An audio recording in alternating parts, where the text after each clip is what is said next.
किसान भाइयों, करेले की खेती अगर करना है तो कुछ महत्वपूर्ण जानकारी होना बेहद ज़रूरी है।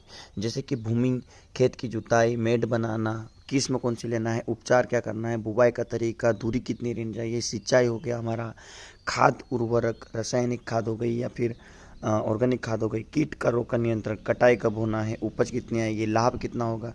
ये सारी चीज़ें जनरल एक बार दिमाग में होना चाहिए, तभी उसके बाद आपको करेले की खेती करना चाहिए। बाकी तो जो पुराने किसान हैं जो कर रहे हैं करेले की खेती, उनको पता है कैसे करना है। फिर भी अगर इससे कुछ फ़ायदा आपको होता है तो मैं एक शॉर्ट वीडियो आपके लिए लेके आया हूँ जिसमें ये सारी बातें इंक्लूड है और नए किसान के लिए भी बहुत फ़ायदेमंद है। चलिए शुरू करते हैं। करेले की खेती की हम बात करें तो सबसे पहले यहाँ पर बात आती है खेत की तैयारी। और महीने की अगर मैं बात करूँ तो ये महीना चल रहा है हमारे यहाँ पर मई। मई में पौधे हम या तो नर्सरी से मंगवा कर लगवा सकते हैं। घर पर अगर आपको फसल तैयार करनी है तो आप थोड़ा लेट हो चुके हैं। नर्सरी अगर आपके घर के आसपास है तो आप वहाँ से मंगवा लें और आप इसकी जो बुआई है तब आप कर सकते हैं ड्रिप और मल्चिंग के माध्यम से। चलिए खेत की तैयारी की बात करें।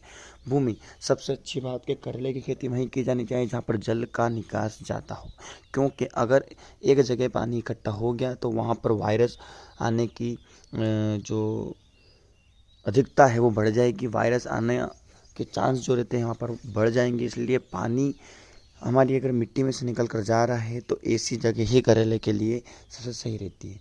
तो आप समझ गए होंगे कि पानी निकालना है मतलब कि मेड़ बनाना तो बहुत ही ज़्यादा ज़रूरी है, क्योंकि मेड़ बनाएंगे तो पानी नीचे से होकर आसानी से निकल जाएगा। एक अपन ढाल के टाइप में अपन को मेड़ बनाना है तो मेड़ की जो चौड़ाई होनी चाहिए वो 45 से 50 सेंटीमीटर और 1-1 मीटर की दूरी होनी चाहिए कम से कम। तब जाकर हमारा यहाँ पर कहीं ना कहीं जो कीटनाशक है उनको भी जगह नहीं मिल पाएगी और हमारे पौधे हैं उनको हवा मिल पाएगी। उसके कारण हमारे जो करेला रहेगा वो उत्पादन क्षमता उसकी बढ़ेगी, ज़्यादा मात्रा में फ्लावर आएंगे और ज़्यादा मात्रा में फल लगेंगे। मेड़ बन गया। उसके बाद बीज के चुनाव की बात आती है तो बीज की किस्म जो है नव भारती है, पूषा विशेष है, पंजाब करेला जैसी किस्में बहुत अच्छी हैं, क्योंकि पंजाब में भी करेले की खेती होने लगी है और बहुत अच्छा उत्पादन देखने को मिला। और आपके इधर जो उत्पादन मिला है, जो नई तकनीक से बनाए गए बीज है, जो नई टेक्नोलॉजी से बनाए गए बीज है जिसमें वायरस कम पकड़ता है, आप उस बीज को ले सकते हैं। लेकिन एक बात का विशेष ध्यान रखें कि वायरस के चक्कर में, सफ़ेद मच्छर के चक्कर में बीज उपचार करना ना भूल जाए। तो 2 ग्राम कैप्टन प्रति लीटर पानी में मिलाकर बीज को उपचारित करे ही करे, उसके बाद ही हमारे यहाँ पर करेले के बीज जो हैं उनको उपचारित करने के बाद ही डालें। और नर्सरी से ला रहे हैं तो उपचारित करे हुए आपको देंगे, एक बार आप उनको पूछ सकते हैं। बुआई की अगर हम बात करें तो बीज की जो दर रहती है 1 एकड़ में 1 से 1.5 किलोग्राम बीज पर्याप्त होता है। बुआई का जो समय रहता है वो रहता है हमारे यहाँ पर फरवरी और मार्च, और वो जब चला गया है तो मई अंत या जून स्टार्ट अगर हमारा हो जाए उसमें आप करेले की बुवाई कर सकते हैं। पौधे के बीज की दूरी 40 से 50 सेंटीमीटर हमें यहाँ पर रखना है। इस बात का हमें विशेष ध्यान रखना है।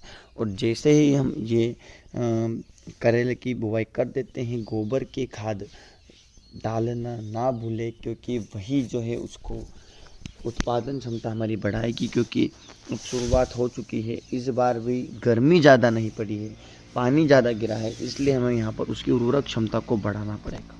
इसलिए इस बार देशी खाद की बहुत ज़्यादा ज़रूरत पड़ेगी। सिंचाई की अगर हम बात करें तो जून और जुलाई महीने में अगर हम करेला लगाते हैं तो वैसे तो बारिश हो ही जाती है और नहीं होती है, तो नियमित रूप से सिंचाई करना हमें बहुत ज़्यादा ज़रूरी होता है। अगर शुष्क मौसम होता है, यानी कि जब उमस जो बोलते हैं ना, उमस वाला जब मौसम होता है तब लोगों को लगता है कि ठंडा मौसम है, ऐसा नहीं है। जो पूरा हमारा पौधा रहता है उससे पानी जो रहता है मौसम पूरा अवशोषित कर लेता है और वो बड़ी गड़बड़ हो जाती है हमारे पौधे के लिए, उसकी ग्रोथ के लिए। फिर हमारे करेले पीले पड़ने लग जाते हैं बहुत सारी। तो सिंचाई जो हो गई हमारी बेहद ज़रूरी है। इसलिए सिंचाई का जो हमें तरीका रखना है वो ड्रिप या स्प्रिंकलर रखना है, उसी से ही हमें सिंचाई करना है। पूरा इस बेड में पानी ना जाने दे। सिंचाई का तरीका हमें यहाँ पर ड्रिप ही रखना है। खाद और उर्वरक की हम बात करें तो खाद में गोबर की खाद और वर्मी कंपोस्ट तो हमें डालना ही डालना है। साथ में यूरिया, डीएपी और पोटास का उपयोग हमें करना है। कब कैसे करना है उसकी वीडियो में एक अलग लाऊंगा खाद के लिए, लेकिन यूरिया, डीएपी और पोटास बहुत महत्वपूर्ण है। यूरिया का काम अलग है, डीएपी का काम अलग है, पोटास का काम अलग है। जैसे कि पोटास कंद बड़ा करने में काम आता है, कीट और रोग नियंत्रण की बात करें तो कीट में पीले और नीले ट्रैप और स्टिकी ट्रैप का उपयोग हमें जरूर करना है, शुरुआती दौर पर ही कर देना है, क्योंकि अगर सफ़ेद मच्छर हमें दिखाई देते हैं कहीं पर हमारे पौधे के आसपास, तो समझ जाना है कि वायरस आने ही वाला है। रोग नियंत्रण की बात करें तो सबसे बेहतर उपाय बताता हूँ मैं आपको कि जो भी पौधा वायरस वाला दिखता है, पीला पड़ता हुआ दिखता है, पत्ते मुड़ते हुए दिखते हैं, उसको उखाड़ कर खेत से तुरंत बाहर कर दें। ये सबसे पहला उपाय है। उसके बाद हम दवाई की तरफ जाएंगे।